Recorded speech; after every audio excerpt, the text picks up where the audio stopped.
भारताने नुकताच T20 world cup जिंकला आणि आपल्या सगळ्या भारतीयांना खूप आनंद झाला. भारताने हा तिसऱ्यांदा T20 वर्ल्ड कप जिंकलेला आहे. 2007 साली, 2024 साली आणि 2026 साली. आणि मायदेशामध्ये सलग दुसऱ्यांदा T20 वर्ल्ड कप जिंकणारा पहिला देश भारत हा ठरलेला आहे. या निमित्तानं मी सगळ्या भारतीय खेळाडूंचं अभिनंदन करतो आणि सगळ्या भारतीयांना या T20 चषक विजयाच्या शुभेच्छा देतो.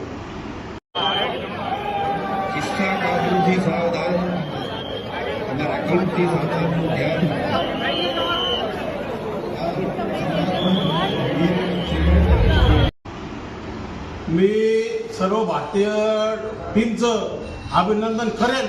त्यांनी वर्ल्ड कप जिंकला, पण दुसरं एक अभिनंदन मी करेल तर त्यांनी जी अंधश्रद्धा होती की त्या स्टेडियमवर, नरेंद्र मोदी स्टेडियमवर अजूनपर्यंत भारत जिंकलाच नव्हता. सगळ्या मीडियावाल्यांनी सांगितलं की भारत तिथं जिंकलेलाच नाही आतापर्यंत आणि आता यावेळेस पण जिंकू शकत नाही, अशा वल्गना करण्यात आल्या. पण आमच्या खेळाडूंनी दाखवून दिलं की ती तुमची अंधश्रद्धा होती, आम्ही ती मोडून काढली आणि आम्ही भारताला जिंकूनच दाखवलं. म्हणजे जागा कुठली असो, आपल्यात नकारात्मक नाही पाहिजे, सकारात्मक दृष्टिकोनातून लढा, तुम्हाला यश येणार हे आपल्या सगळ्या खेळाडूंनी दाखवून दिलं. त्याबद्दल सर्वांचा अभिनंदन. भारत माता की जय.